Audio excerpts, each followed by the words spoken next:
కానీ మీరు వీడియోస్ చేస్తున్నప్పుడు చాలా వరకు కొన్ని డైలాగ్స్ చేయాలంటే మీరు ఫ్రేమ్ కి దగ్గర పెట్టుకొని మీకు ఇక్కడ ఉండే నర్వ్స్ కనిపించేటివి బాగా. అవును. అట్లా నరాలక్క అనే పేరు బాగా పెట్టి ట్రోల్ చేస్తున్నారు. మరి అదేంటి?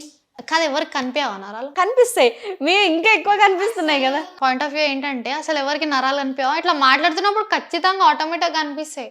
కానీ నాకు కూడా ఒక ఆన్సర్ కావాలి ట్రోలర్స్ దగ్గర నుంచి. నాకు మాత్రమే ఎందుకు నరాలక్క అని పెట్టారని. ఓకే, నాకు ట్రోలర్స్ నుంచి ఇదే ఆన్సర్ కావాలి. నాకు మెయిన్గా ఏంటి అంటే వాళ్ళు నరాలక్క అని నాకు ఎందుకు పెట్టారు. ఇంకా చాలా మందికి కనిపిస్తాయి, చాలా మంది ఉన్నారు కూడా, అది వాళ్ళకు కూడా తెలుసు. కానీ నాకు మాత్రమే పెట్టే రీజన్ ఏంది పెట్టినందుకు, అంతే. నేను అనుకుంటున్నా ట్రోలర్స్ కోసం నేను కొంచెం ఆన్సర్ ఇస్తా. ఆ. నాకు తెలిసి మీరు సన్నగా ఉంటారు కాబట్టి నరాలక్క అని పెడతారేమో. కేస్ పోతే ఒకవేళ ఏంటి పోతే? కనిపించకపోతే అప్పుడు ఏమని పెట్టి పిలుస్తారు? శీర్ష ప్రేమనే కూడా ఆన్సర్ కావాలి నాకు. శీర్ష ప్రేమనే.